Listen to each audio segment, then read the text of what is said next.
I just got to be home by 6:30. Okay, sounds good. How long does it take you to get home from here? 8 minutes. 8 minutes? Okay. I need to know that. So, did Lindsay kick all your deer heads out of the house? Or Yeah. what? Yes. All of them? Every last one. Why? If you walked into my house, you wouldn't know. You're a deer hunter? Or that I do anything interesting. Or that you live there. Pretty much. I like that, though. I mean, it's pretty relaxing, honestly.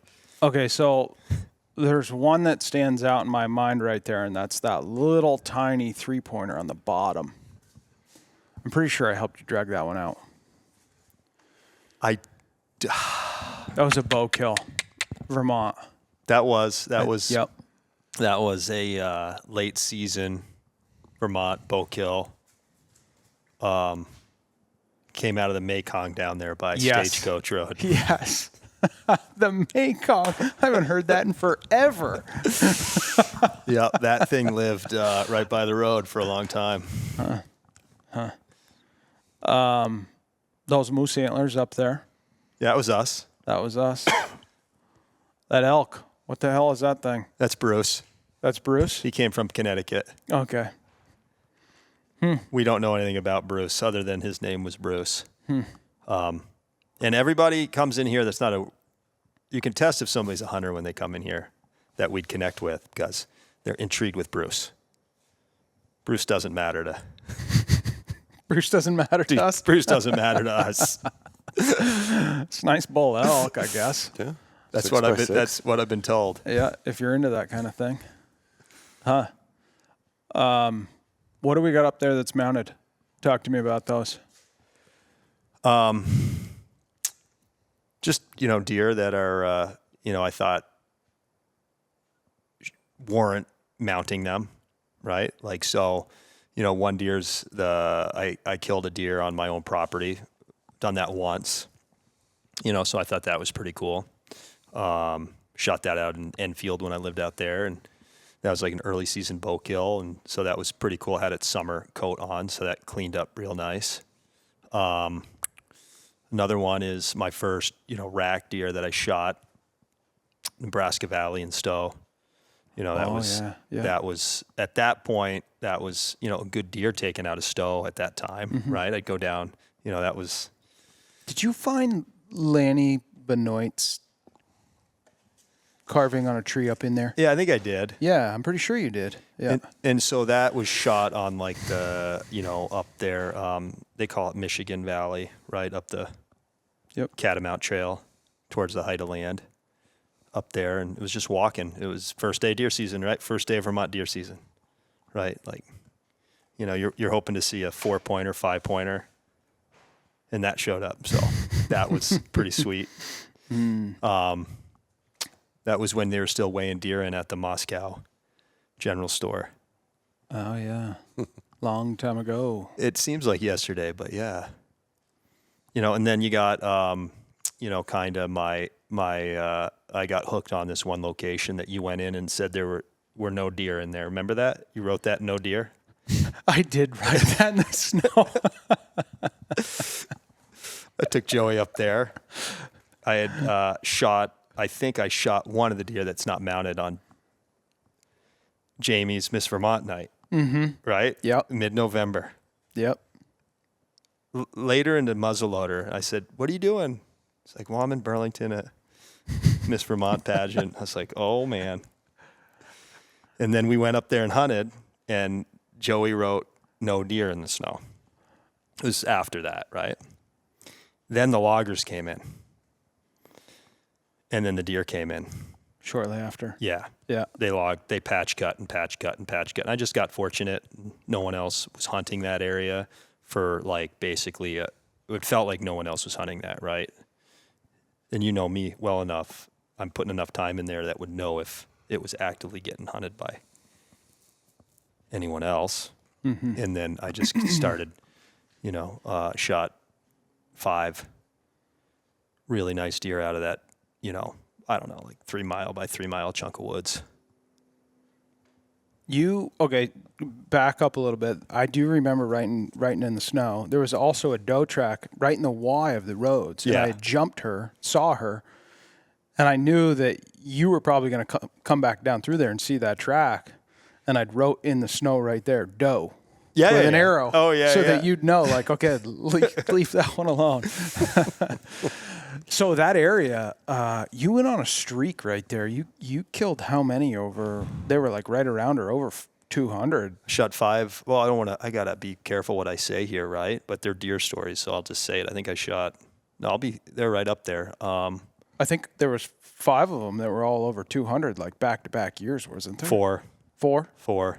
I did the averages. I averaged, over the course of 8 years out of that piece of woods, like 200 pounds. Mm-hmm. Add them all up, divided by the number. Yeah. That's pretty good. Yeah, beautiful chunk of woods. And, in that time, I never ran into a hunter. Wow. Right? In Vermont?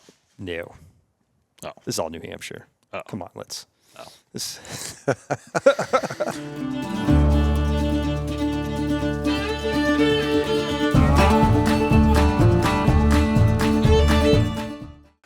All right, so I'm going to introduce this thing.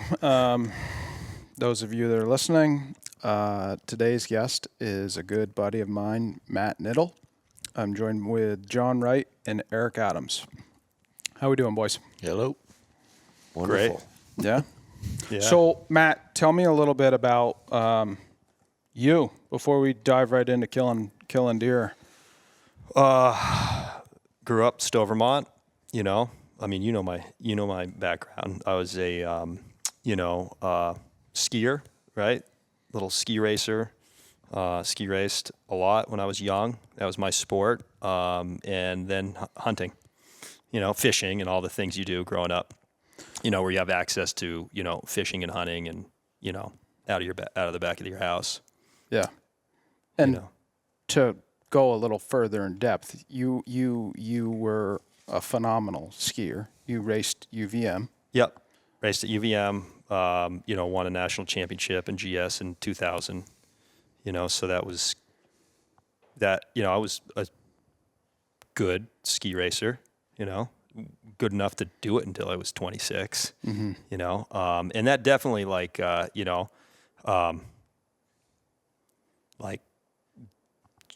shaped, my love for the outdoors. I think that a lot of the coaches at that time, in Stowe, a lot of the people live there for a reason, right? They like to ski, they like to be in the outdoors. They're seasonal workers a lot, right? They'll be, a carpenter that, is working all summer will take time. Maybe they're a ski coach. I was surrounded by people that shared similar loves, right? Including hunting, right? We had a lot of excellent deer hunters that were like my ski coaches. So yeah, skiing was a huge part of my life, still is. And then, the outdoors, especially deer hunting, right? Like, turn 12 and all of a sudden that's like the love of your life. Your old man didn't really deer hunt much though, right? He took me out hunting twice. So where did the passion for hunting come from? He actually the Dalmasses, the Dalmasses, they lived back. His father, introduced us a little more hands-on than my father. But my grandfather was a sportsman. My dad, I grew up, shooting, and it was never like, he was not hunting, right? I didn't grow up. He never was going hunting, right? But he was, what I'd call like, he came from a family of some hunters. He just found other things in his life that he loved. He took me out. He introduced me, right? Gun safety at a young age, shooting at a super young age. And then, I went grouse hunting with him once, first day I ever hunted.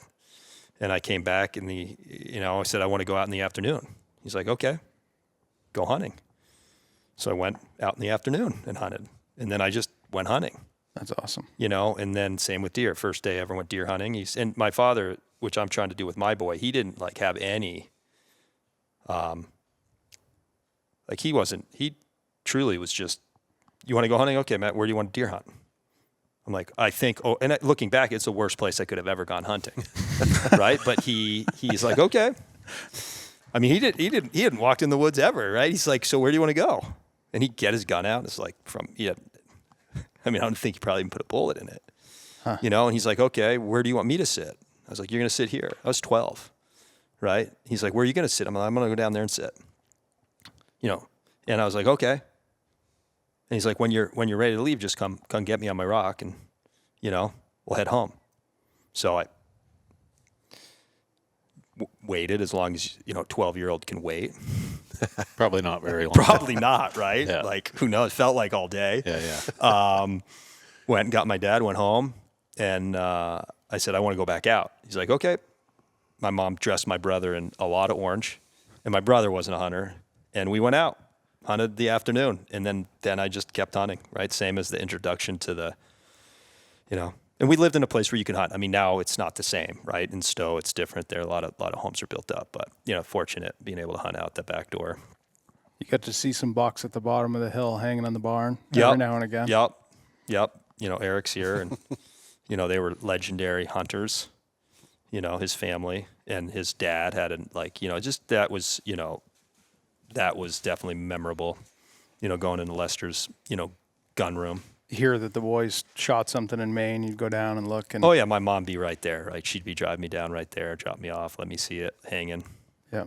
You know, I remember one deer when it was being skun, and the hide was over its antlers, right? And the hide came off the antlers. Like, holy shit. We don't have those around here, right? You know, like that is not what I didn't know that, you know, it's a different species, right? Like, and so I saw that, I was like, okay, you know, but because of my skiing, right, I never had, you know, no woe is me, right? But I didn't have these, you know, opportunities. I chose to, you know, ski race, you know, and you're focused on your athletics in the fall, but I'd always make a lot of time to hunt. But you know, to this day, I think you know how I hunt. You know, I hunt a ton, but I have yet to, you know, head to Maine for an extended period of time. Your hunting and ski racing goes hand in hand, right? Like when you were skiing at a competitive level and you're hunting, like you do things, I don't want to say at a high rate of speed, but you put every bit of effort into it when you do it and whatever it is that you do. Yeah, until I hit 42 and I was like, whoa. Like, oh wow. Damn. And I'm not just being honest, right? Like, yeah, definitely scaled back a little bit, but scaled back other things so I can hunt more, right? Like, yeah. Yep. But yeah, I think so. Yeah, absolutely. Yep. Right? No, and that's what, you know, I've said it before, there's something in every athlete that can, you know, translate to hunting, right? And I think every hunter, right, can get that adrenaline rush. There's not many people that have like, you're going to have your chances in high school sports. Maybe it's even like, you know, junior athletics, and get that adrenaline rush. But you get that in deer hunting, like for the rest of your life, right? Like, you know, and I think there's really competitive people that are really great at deer hunting, that there's very non-competitive, but that you get that, you know, that's my opinion on it, is that there's this, you know, such a reward when you're successful, you know, based on the work you put in, which is just like sports or work, right? It's just different to have that when in, you know, like a little more, you know, like primitive. Yeah. Right? Like you get that in a primitive sense, right? Like in outdoors, you know, like you've accomplished something, you know, and hopefully you've worked hard to accomplish that. So, you know, when it works out, right, that you're, you know, really happy about it. Extremely rewarded. Yeah. People be like, how can you shoot a deer? I'm like, walk around Vermont for 2 weeks, you know, for 5 years, and we get the chance to shoot a deer. Like, Yep. So tell me a little bit about what you do, what you've got going on here. We're sitting in your shop. Tell me a little bit about what you got going on. Well, I own a woodworking business, and we're sitting in our shop right now. We have, you know, roughly about 8,000 square feet of like fabrication, right? And then we've got an office that we do designs and engineering. You know, we really like to build as cool a stuff as we can out of wood, right? But we're a mill shop, right, that is focused on luxury residential cabinetry and woodwork. You know, How many guys you got going? it varies, right? You know, I think right now we have 15 full-time employees. You know, and we'll bring in subs for based on the scope of work, right? We're in a, so. Yeah, Cool. we have a pretty, we have a great, I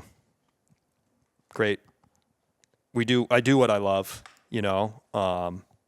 so it's been, it's a really rewarding business. How'd you get into it?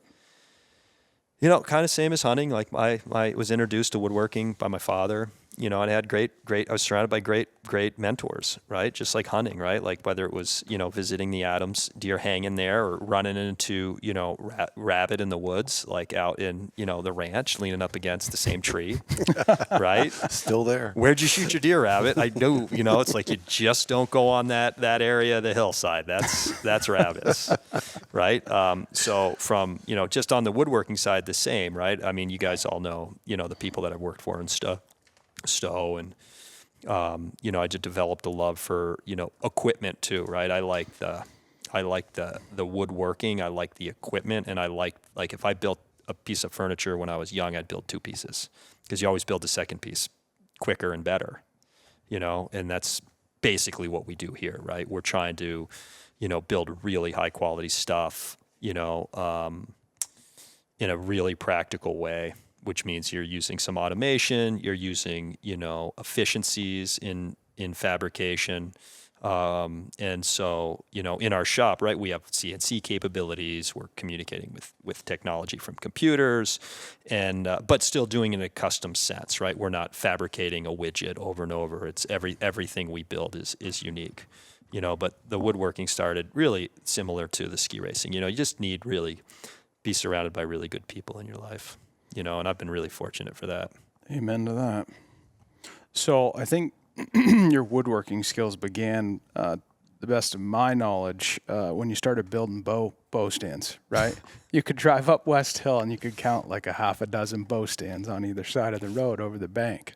Oh yeah, you can see them still. Yeah, by the way, there's still one out in our field. There's a couple. It's good to see, though. My father was impressed. At a young age, you asking permission and doing it. He was impressed by that. Thought it was great. That field, that year, right? Like I'd go into that field and I'd watch where they'd run, right? Go in there, watch where they'd run out of the field. I'm like, that's where I'm setting up, right? And then coming close to the season, I'd go back in there and, those fields are huge for our standards, yeah. Right? And it was just, I never shot a deer out of that stand, but I showed my mother the stand once, right? She's like, she's like, holy shit, that is high, right? Like you're going up there. I was like, oh yeah, and so, yeah, I had stands littered all the way up that road. They're still there. You still see them. Brendan cut a bunch of them down, right? Yeah. When he devastated Ziesing's field, right? It was like, yes. I took a couple pictures of those. It's like, that was a sad day seeing that area be developed. Mm-hmm. Yeah, that was good deer ground. And I didn't even get the woodwork out of the plants. Plants came over our desk and we didn't even get them. I was like, isn't that a kick in the ass? Oh my God. All right, so there's a buck right here that's not mounted, heavy horned. I think he's got at least 5 on one side, 4 on the other. He's like mounted on a piece of cherry, it looks like. Oh, that one, yeah. What's that one? That's that Vermont deer that I shot the leg off of. Yeah, tell me that story. That's a good one. That's a young aged tracking story, right? Like I think I could drive at that time, and I got in the woods,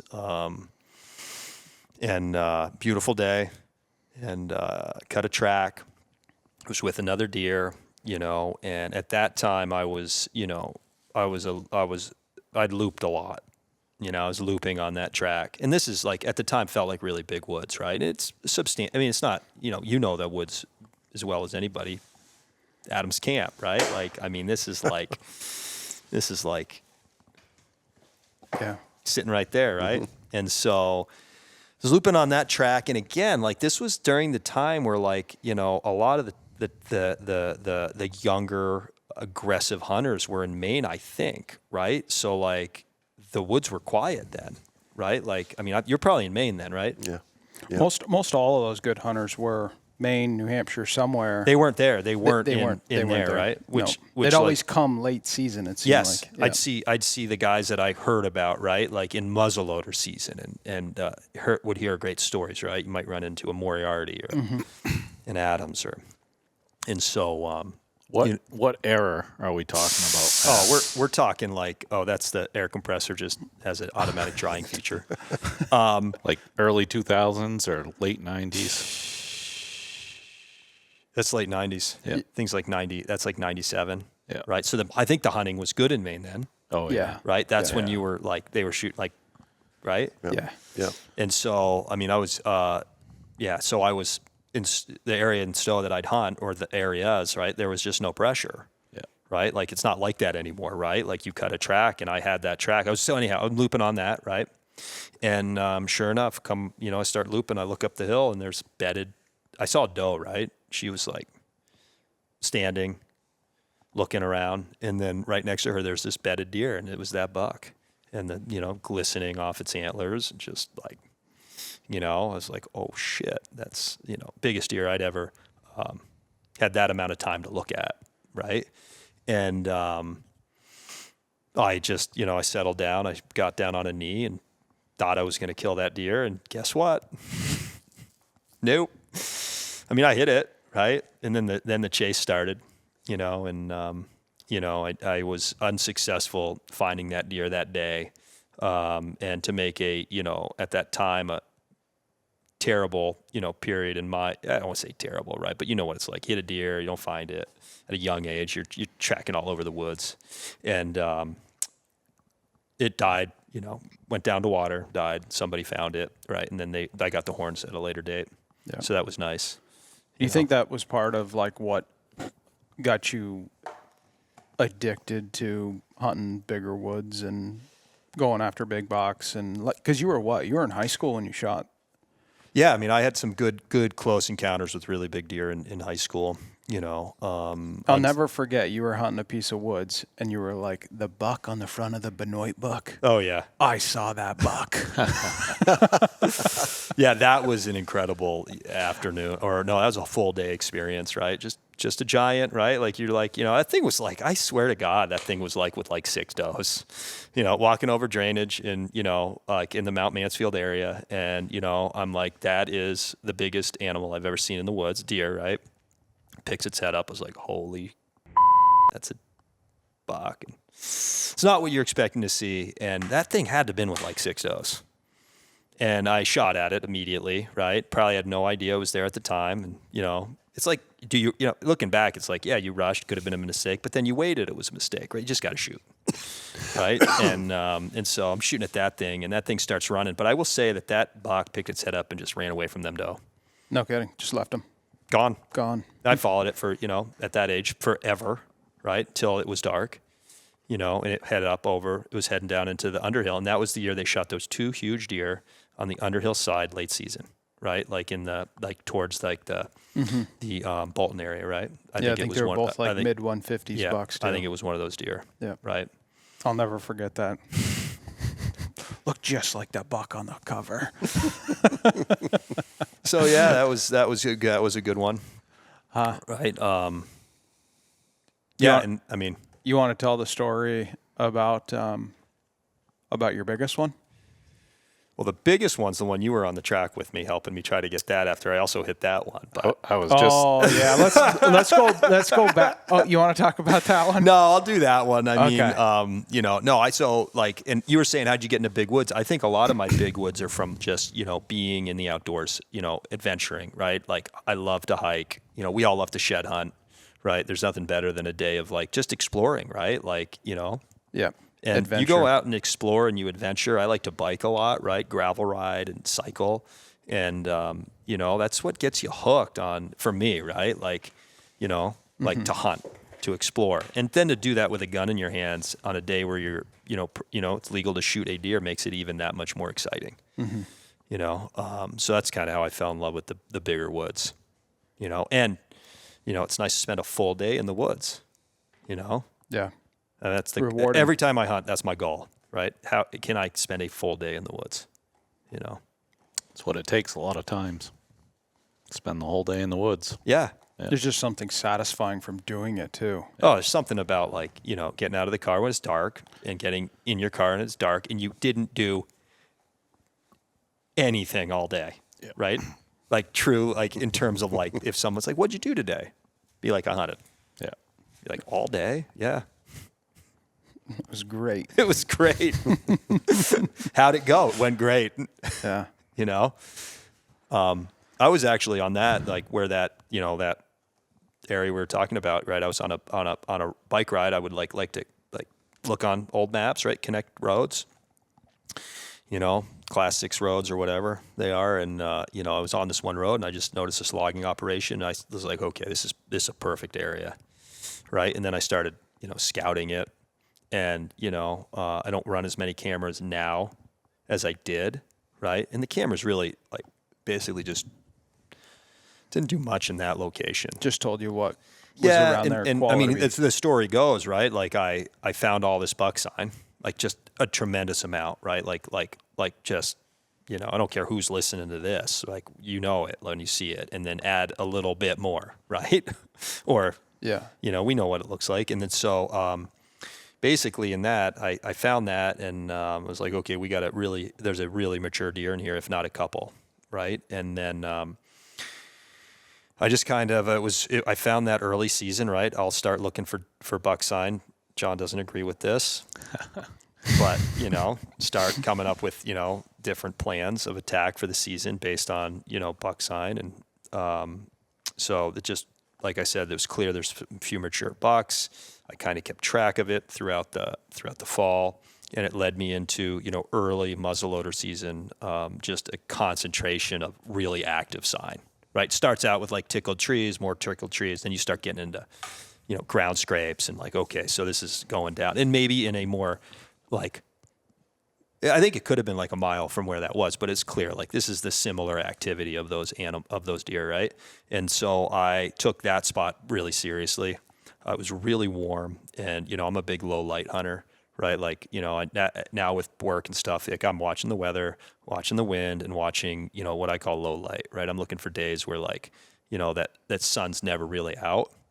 Right, and it was just one of those days, and it was low light, and I had worked in the morning. I was like, I got to get into this area. I was boogieing in, and I'm heading in, and I had a little stool tied to my fanny pack hiking in, and I'd hiked in a ways, and I'm in like the last like probably like quarter mile into where I was going to hang out for the evening, and there's deer coming down the hill. Right, it's like that's a shooter.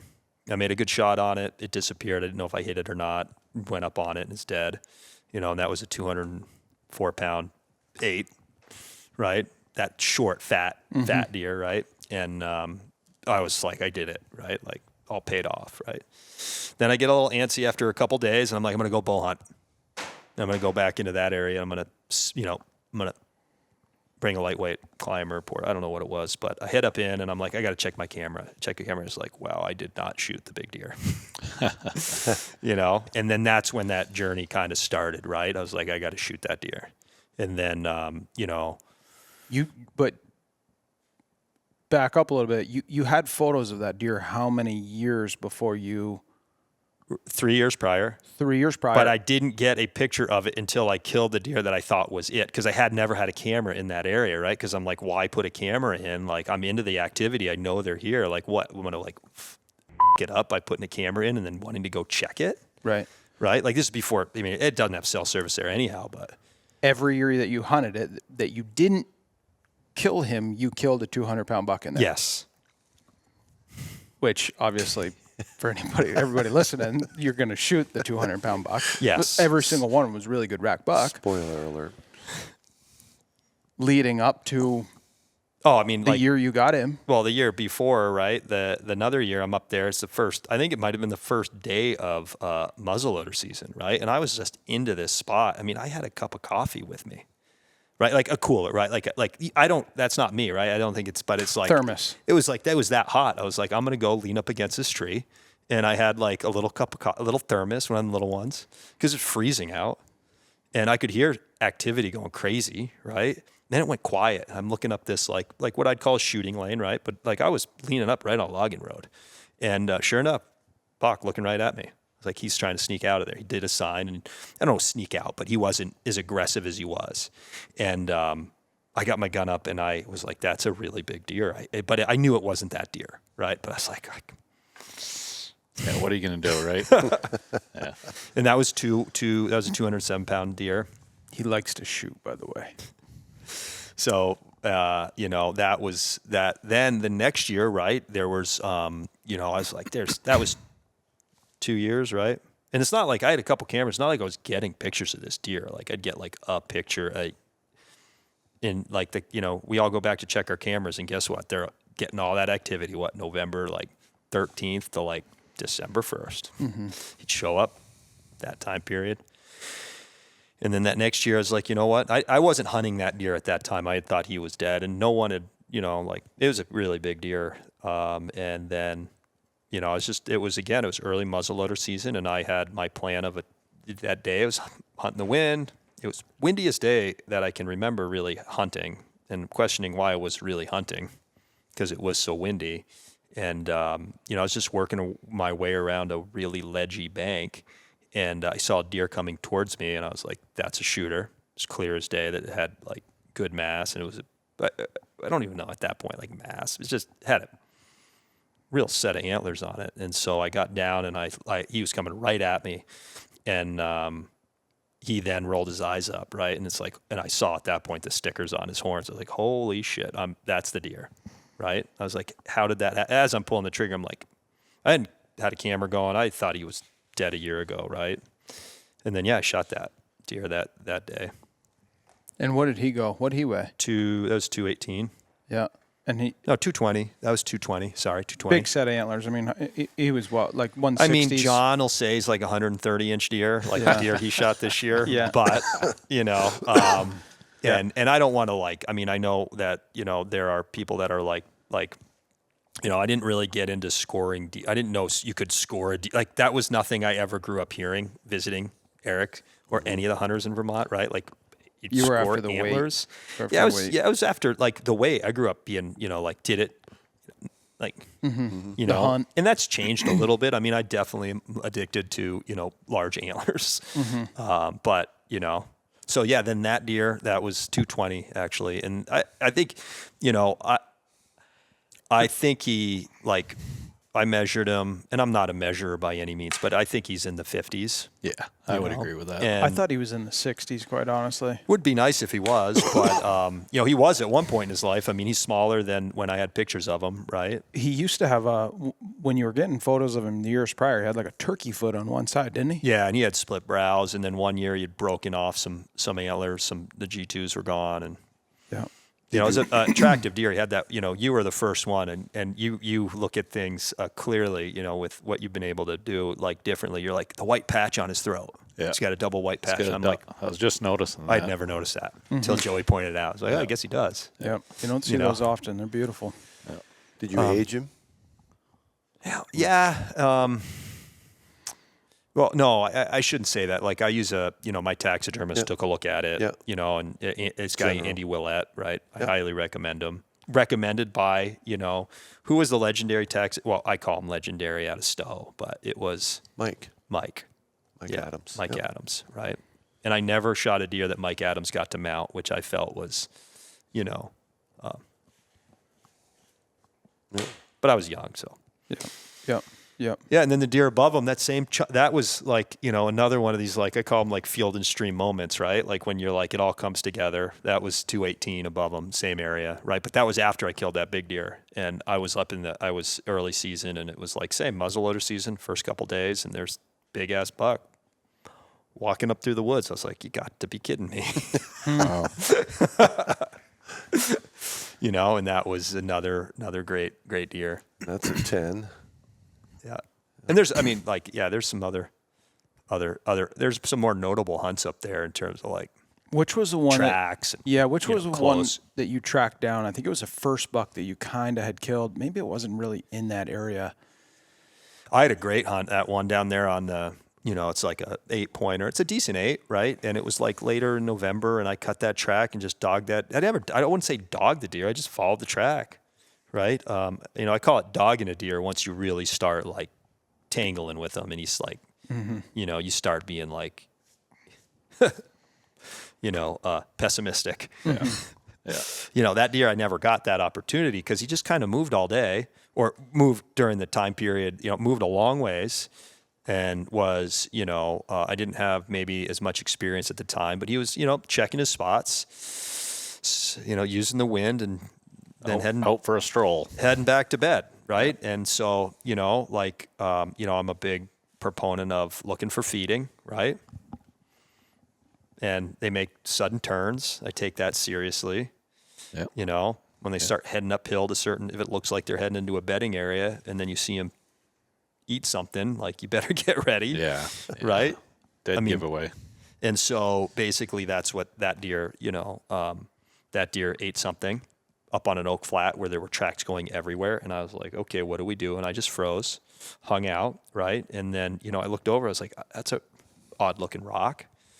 And then it was breathing, right? Like, I was that close to that deer, and that deer was, you could see its body going up and down. It was like, no, that's an animal, and then I pulled my gun up, and you could see its antlers sticking out on either side of a stump. And then I shot that thing right, just right there. That was great. That was as cool as it gets. It was close quarters. That's pretty neat. Yeah. Yeah. It was, under 15 yards. Really? Yeah, Close. very close. That's cool. It was rain, but it was the perfect conditions, right? Raining, just. What is that bow one up there? That one's September one. Where was that? That was with you. You came and helped me get that one out. did, that was right? the killing tree. Yeah. Yeah. Have you been back to that tree? Oh, they really butchered that place, but it's unpenetrable now, right? And that's where I had some real close encounters with some really good bucks in there, and shot that buck. Yep. That same year you had was it that year? You saw a great big one. Couple big ones in there, yeah. And which ultimately led to a good friend. good friend, yeah. Killed that thing, right? Yeah. Yeah. Giant. One of my best hunting buddies. I should say hunting buddies. Like, I hunt alone, right? Like, but he's a guy that I share information with for safety. And but you didn't know him. No. And I heard a guy shot a 170-pound big 9-pointer. I was like, there's no way that thing was 170 pounds. But New Hampshire, you never know. And I, drove up to the guy's house, and we're friends ever since. Yeah. Pretty neat. I hunted, you were somewhere or whatever, maybe you'd already killed one or something, and you had sent me in there. Yeah. And the sign that buck was leaving was just it was huge rubs. There's 2 of them. Yeah. Right. And then it was a what? It was a big set of antlers. Yeah, it's a big deer, right? Is I don't know. He's a quiet soul, but I don't know what they. It was 150 plus. I do remember. Yeah, it was good. Much. It was a big set of. No, it was only 9 points, right? So, but it's a big set of horns. Yep. So the one that I don't see on this wall, you want to talk about how big that one was? You tell me. Okay, I'll ask this question. Have you ever seen a bigger deer during hunting season in the woods with a rifle in New England? No. No, I have not. I haven't either. I would say that deer was every bit of 250, if not more. And he had antlers to go with it. Yeah. So I'll tell the story. I mean, I don't really I name my deer, right? Like the mountain that they got killed on. Mm-hmm. So I don't name them once they're dead. Like, I'll tell my kids, oh, that's that. My kids. Let's not tell the name of this buck. No, okay. Let's not. Okay. And so, but we call it the ghost, right? So it's not because it's, it has occupied a couple of my hunting years. And so it was the first day of muzzleloader season. Again, I'm I'm hitting it hard early season every year. And I had decided to go hunt a brand new area that I had horn hunted, hiked, right? But never carried a gun in it during deer season. Near there, right? But I parked at, an area that you would never see a truck parked for deer hunting usually.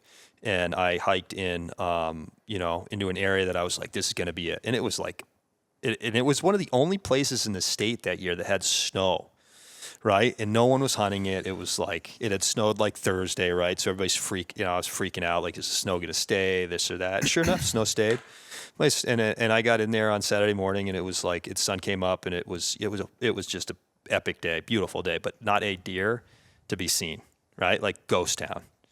And I did a pretty big loop, and I was, just surprised I didn't see anything. But it was pretty big woods, right, for New Hampshire, and it's a more not known for that area. You wouldn't be like, oh, there's going to be a lot of deer in there. You're going to be like, you're probably not going to see anything. Right. And I got onto what you would call straight lining, right? I kind of started straight lining in a direction, and I cut a small track, and I was like, you know what? It's the first track I cut. I'm a believer in following that track, right? To some life, right? So I got on that track, and it brought me past an extremely large signpost that it hit, but this deer was clearly not that big. And then it went through some tight cover, and I was like, yeah, I'm not going through that tight cover after that deer. So I looped on it, found the track again, and at a certain point, once it started heading up onto this ridge that I had never been on before, I was like, yeah, I'm going to just bail on this track and just kind of head towards the height of land. And I got up to the height of land, and I saw a big ass set of tracks coming in. You could see them, you could just see that it was that soft and fresh, and the sun was out. And then you could see the fresh ground scrape. It was like, oh, here we go. Now we're talking big ground scrape, right? Leaves thrown. And it was, and then you look past that and you saw other activity. And it was like, I'll be like, it's there's deer in here. And it's like, okay, I really felt confident within, 100 yards from that ground scrape that I was going to shoot a deer, right? It was like, oh man. Like, it was that fresh. It was that, and it was that everywhere. Yeah. Right? Like everywhere, right? Yep. And it was Halloween, right? And I have 2 young kids, and if I wasn't home for trick-or-treating, right, and I was already like in that mode, right? I mean, I didn't get into this stuff until noon. And so that was in the back of my mind. So I started like looping this area, right? And you'd loop it out, and all of a sudden the activity stopped. And I was just like, I'm just going to loop this activity area, right? As soon as I get out of a track, I'm going to go right back in, because I had just covered miles knowing that it's not that way, right? Nothing's that way. And I'm just going to so I did that, and it was really, it just got me into more deer. I think I jumped a doe in that area. It just kept on getting me back into just huge sign and just multiple sign. And I was just like, it was like, when am I going to see this deer? Like, I'm going to shoot a deer. And I think it was like 2:00, and I was like, I'm not shooting a deer today, And I was a few miles from my truck. It was not easy walking or hiking where I was going to be heading, really pretty rugged. I horn hunted it a lot where I had to hike through to get back to the truck. So I was like, you know what, I'm just going to get on this track. It's heading in the truck, and I'm just going to get on this, and maybe I get lucky, right? But I knew I was walking away from what I would call like the epicenter of the buck sign. And I got on that track, and I'm following it through some like pecker woods, just like crap. Mm-hmm. And I get into this next, like where it looks like it's cut it, in 10 years it's been cut. And I look down to my right, and I'm like, that's a ground scrape. And I'm like, that is a nose over that ground scrape. I'm like, really? There's a deer bedded? And I'm like, it's a big head.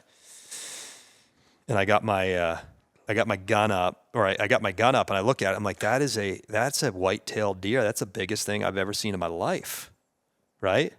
And antlers are up in the tree. I was like, jeez. And it doesn't see me. It's just chewing its cud, bedded right over its ground scrape. It's at like 30 yards. It was that close? Oh, yeah. Oh, wow. Oh yeah. Ooh. Everything about it, like if that story gets worse, right? It doesn't get any better than this. Right? And I think to anyone listening, right? I'm sorry for all these deer stories. And two is like, shoot the deer where you're gonna like kill it. And I'm not gonna go on the record of exactly where that is on a bedded deer that's this big, and it's really hard to pick up the angle that buck's really bedded. Yeah. But hindsight, I should have shot that thing in the middle of the body, right? Like Center mass. I would have been better off like Muzzleloader though, one shot. Totally, right? Like, and I don't really, that doesn't go through my head when I muzzleloader hunt, right? Like, it's not like, it's like you take the shot you're going to take, right? And so I shoot a 45 caliber, not a Woodman arm yet. I do have one now, right? But anyhow, I got my crosshairs on the deer, went down its head, and when I got to the center of its neck, I pulled the trigger, and I was convinced I killed the deer. And it rolled over and was shaking, and I was reloading, and I was clearly, I just did it, right? This thing's huge. And quick, it's happened quick, right? I'm no, I load as fast as probably anybody else and get, that deer starts heading out. But I was, at that point, it's dead. Mm-hmm. Right. I got on it, blood trail, I was looking for it to be piled up. Right. And I'm looking for the pile up, and he took me into like Christmas tree, like dense Christmas trees. And I'm looking down, and then I look and I see legs. I was like, oh shit, he's standing right there. And that's when he turned his head and he blew at me and ran. And that's when I knew it was like, oh, that's a giant, right? I knew it was big before, but then I saw it like, wow. So first thing I did was text my wife, not going to be home. Mm-hmm. I don't think she got it because it didn't have cell service until you get to a certain, and I just got on that track and just dogged that deer that day. I shot at him again. I hit him. I took a piece of skin off his butt as he's running up a hill. That was 2 shots. So I'm at 2 shots on him. I think I shot him once more when I just saw him running. It's 3 shots. And then I left him, right? I called you. Said we got our work cut out.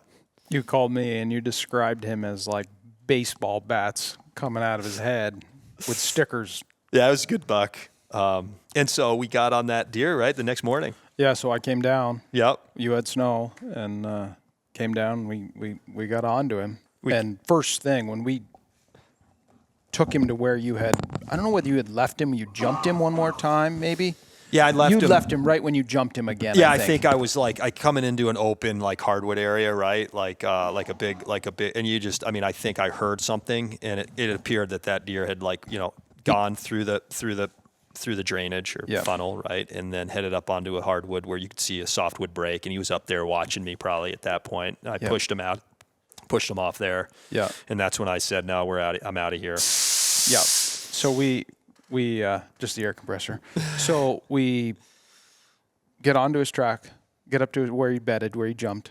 And I was like, holy like instantly I was like, yeah, we're talking, And I've hit some other deers that I say are big, and it's like, we end up killing them. They're not that big. Yeah. This one was different. Yeah, this thing I was like, yeah, this thing's like beef cow. Yeah, 230, 250 all day, right? And we get onto him, and we.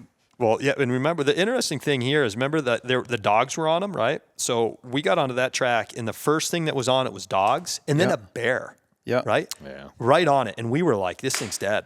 Oh, wow. Right? Yeah. Until those dogs and bears got to look at that thing, and I think they were like, yep, that thing's just fine. Yeah. And they peeled off. They peeled off. We kept going down, and we were pretty much we were asshole to elbow. You were leading, and I was behind. And we were kind of losing snow at that point. Sun had come up. We were kind of losing snow. You were looking at, track in the open. We were going down that moose trail in the skid road. And you were obviously looking where the track was, and I was like right in front of you, and he was like standing right in the middle of the road, right? And when Matt went to go to whirl, he took off, right? Well, yeah, we saw him, he nibbled a branch, right?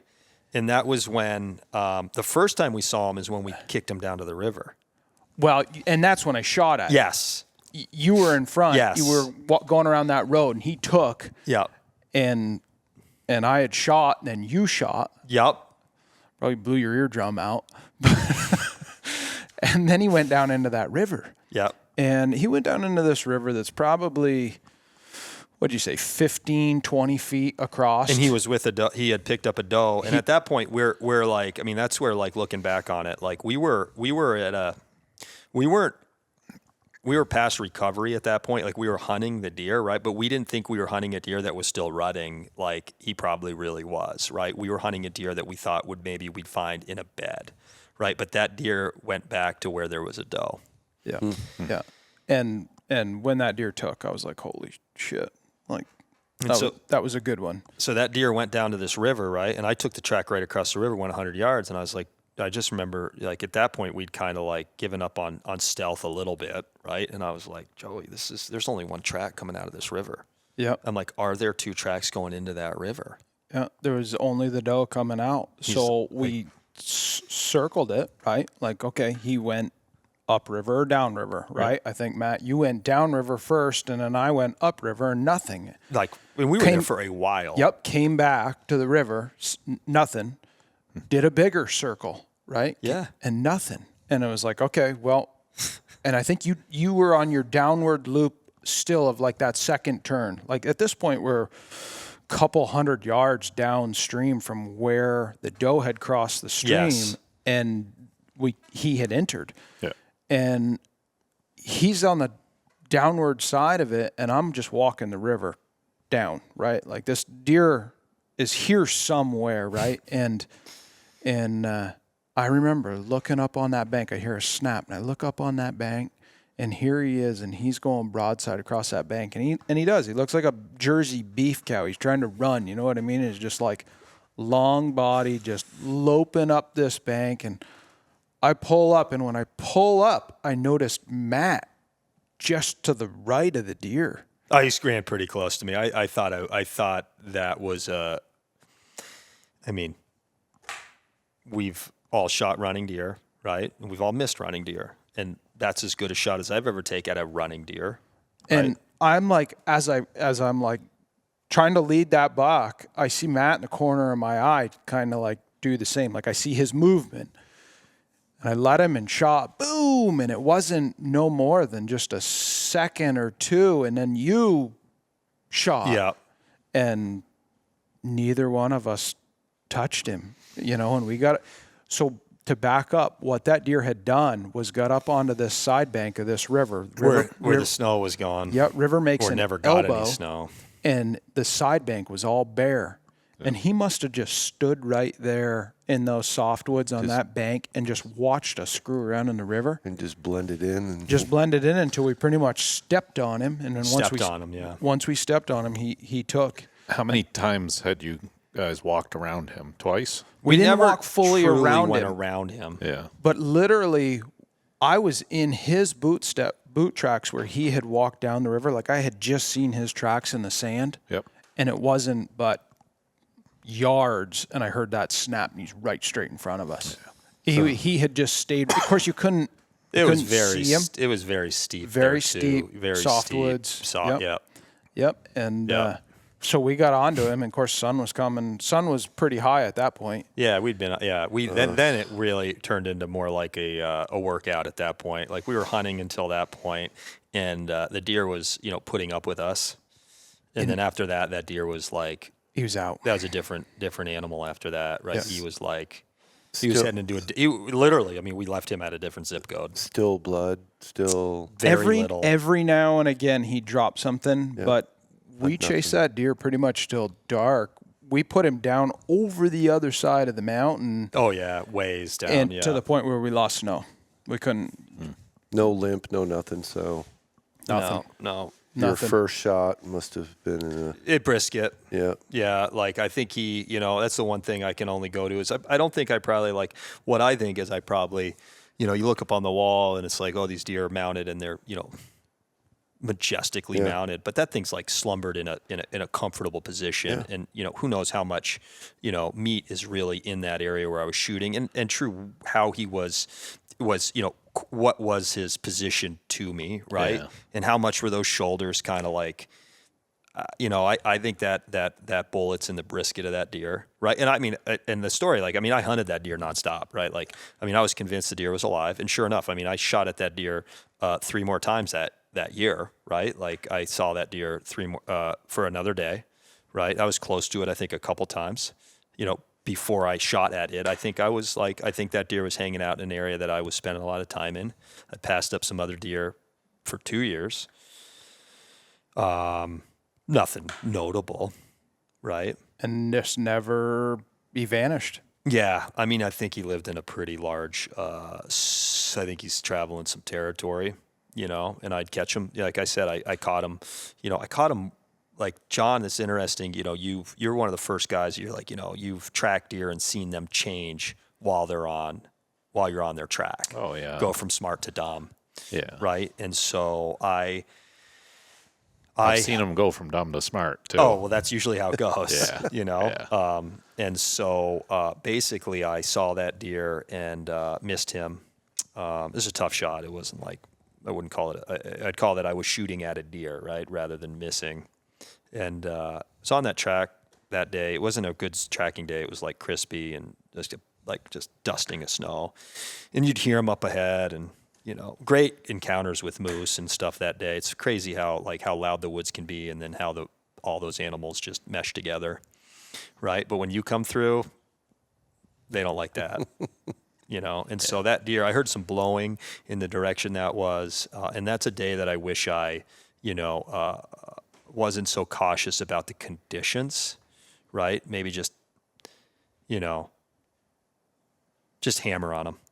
And maybe just for some reason catch up to them, and instead of sneaking and looping and really trying to be, Have him make a mistake. A hunter, right? Maybe more just be a pursuer and just keep on that animal, and maybe something will work out. But that was the and after that I hunted the woods continuously, and just that area led to some awesome hunts, but I never connected with that deer.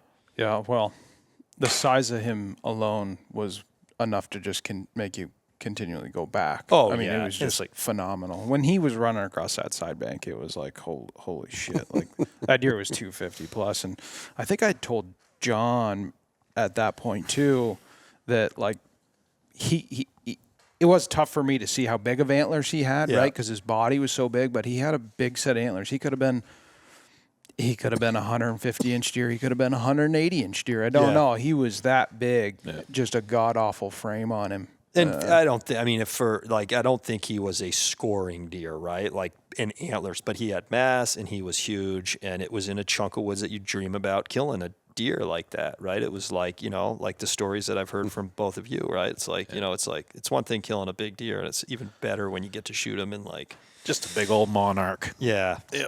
Just in, that was a hunt that led to great hunting, right? Like that's the thing. It's like, I didn't kill that deer, but man, you're chasing it, right? Kids, like gives you purpose to head out there, and you never know. Yep. Yep, that's for sure. That's for sure. Well, we're closing in on an hour. You got to run. You got father duties to do. Family responsibilities. Yeah. No, this is cool. John, didn't hear anything from you. What do you got to say? I'm just here to hear the stories. Really? Oh, sure. Yeah. I will say I had a couple, John is a subcontractor for us here at MK Woodworks, and it's been, what's interesting is, and then Connor, right? Connor worked in with us for a long time. Yep. It's really nice to have, all the guys have been hard workers, and just being able to share deer stories, it's been great. Connor will bring your youth back out in you. Oh, Connor's just and just okay. And I will say, this is, so the only person I've heard shoot and kill a deer in the woods I've been hunting in since forever is Connor this year. Was it? Oh yeah. Huh. Yeah. That's funny. I'm like, who the hunting around here? Yeah. And I'm like, find out it's Connor. I'm like, oh, and I didn't know him at that point, right? No. I'm like, oh, the little, That's pretty I think funny. I sent you a text. I'm like, Connor just shot one over Yep, there. yep. You're like, what? And I heard Where? the shots, heard 3 shots, boom, Yeah. boom, boom. I had like, and it's just, that's deer hunting, right? Like I might've been like, I spent most of my day probably like let's just call it 0.2 miles, 0.1 miles from where he killed that deer. And I didn't see my day was brutal, right? Like it was great. I was in the woods all day, but like, then right over there, he's just like dogging down a big buck. Yeah. That's funny. And I was ways from that when he shot, but You met him the next day. You'd heard that he Yeah, shot yeah. one, but then you met him the Oh, next day, right? Of course, you knew of him because I had mentioned of him and John yeah. had mentioned of him, and then You you saw guys him had at the met. gas station or something. saw him at the gas station, right? Like peacocking with a nice buck, Yeah, right? And yeah. then I had a wicked hunt that day. I mean, that was an awesome hunt, right? Like I got, into a first time I'd ever had like a moose and a bear jump the deer that I was hunting. Just activity, right? And then I shot a nice buck, and of course Connor knew that deer. He knows like every deer in the state. He's like, "Yep, seen that." I'm like, "What? Really?" It's pretty cool though that it turned out that he, ended up working for you for the winter, and Yeah. You And know, you good. meet some you don't meet a lot of people if you hunt big woods, but it's fun. It's fun to stay in contact with a couple of the people that you meet out there, and you know. Yep, sure is. Well, let's wrap this thing up. Matt, where can people find you if they want to find you? Woodworking, that kind of thing. Oh. mkwoodworks.com. MK Woodworks. Yep. Okay. And we're always looking for good, skilled, career-oriented woodworkers. Yep, for sure. Anybody that looking, reach out to them. All right. Well, thank you for joining us. Yeah, thanks Truly for having me. I appreciate it. feel like, I didn't hear much from Eric either. I feel bad. Just here listening to. Is this just what you do? Yep. Soaking it all up. Yep. Until Learning. it's his turn to tell his next 250-pound buck this fall. Yeah. No. Or maybe it will be just telling a story about dragging mine out. There you go. Yeah. Yeah, I was looking forward to this, Joey. And, it was fun. Thanks. And I think what you're doing is really, really cool. Well, I appreciate that very it's, much. It's fun to see, someone build thing, right? That's what I'm seeing build something, right? And then see a person with Northwoods Whitetail hat on that. I don't know them, right? But it's just it's really cool for me to see that, right? Yeah. Like be like, wow. And then people it's really neat to see, the quality of guys you've got. And I don't know anything about like how it all works, but it's really cool to see, good people coming together and, sharing, yeah, it's fun. It's really neat what you guys are doing. Yeah, well, I appreciate it, and you guys will hear Matt again. He'll be on the podcast again. It won't be too long, and he'll be stacking them up. And have plenty of stories to tell. All right, until the next time, guys. No one can save you. You better